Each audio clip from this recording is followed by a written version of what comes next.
I'm Pilar Kuhn, and these are podcasts, Pilar and the World of Dogs. Today I'm going to walk you through some normal grooming tools that you might want to have in your household to take regular care of your dogs.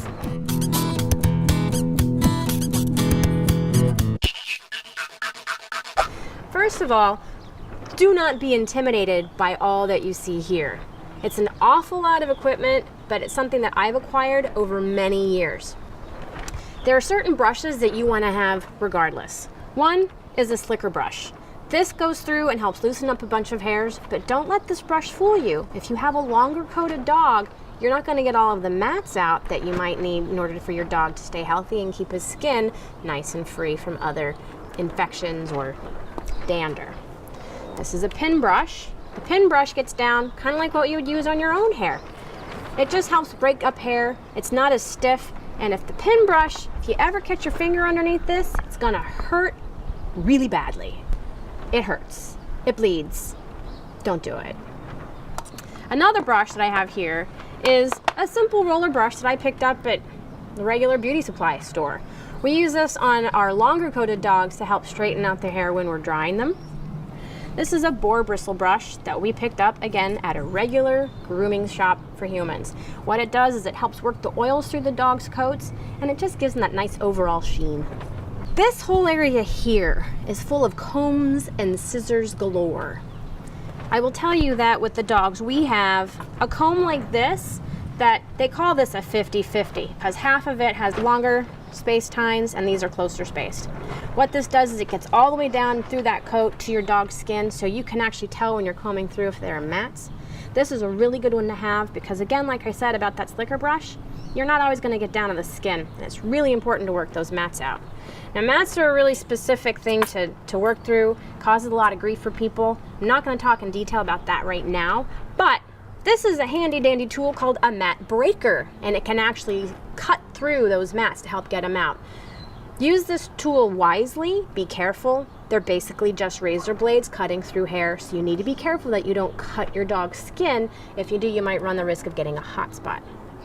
There are other size mat breakers that will loosen up some undercoat. This is another one. It's just a basic undercoat rake. You can kind of see how it will get down underneath the skin, the hair, and remove some of that extra coat. This is another device, same type thing.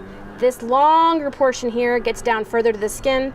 This one gets up closer. It still mucks out a bunch of undercoat on a double-coated breed. It just helps produce some of those mats for your dog.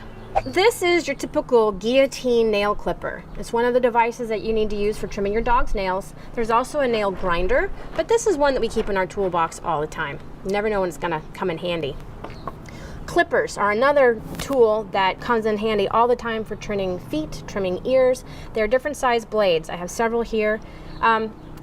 Depending on the breed of dog that you have and how close you want to cut your dog, you can use blades. You can also use combs to put on them. Go ahead and consult a grooming professional if you don't really know, or if you have a purebred dog, ask the breeder. They're always full of knowledge about what size blades to use on what parts of the dog to help keep them groomed and looking really nice.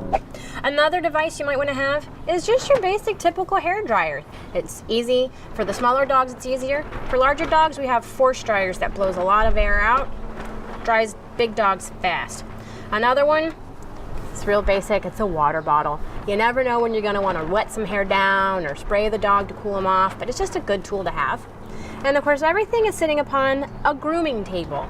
Grooming tables are not that hard to find. You can find them at various stores. You can also find them online. Various pet warehouse stores have them for great prices.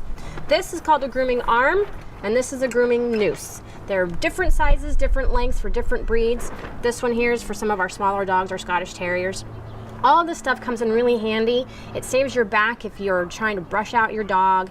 It gives you a better ability to work with your dog, and they really get used to this. So all of these tools are things that we use to keep our dogs looking nice, keeping their hair brushed out, their skin healthy, and overall just checking to make sure that they're in good health on a regular basis. Don't worry about having to pick up all of these tools. It's been a long time collecting all these different pieces. But when you really start to know what you're doing and you want to have something, it's always good to have them on hand. I'm Pilar Kuhn, and these are podcasts.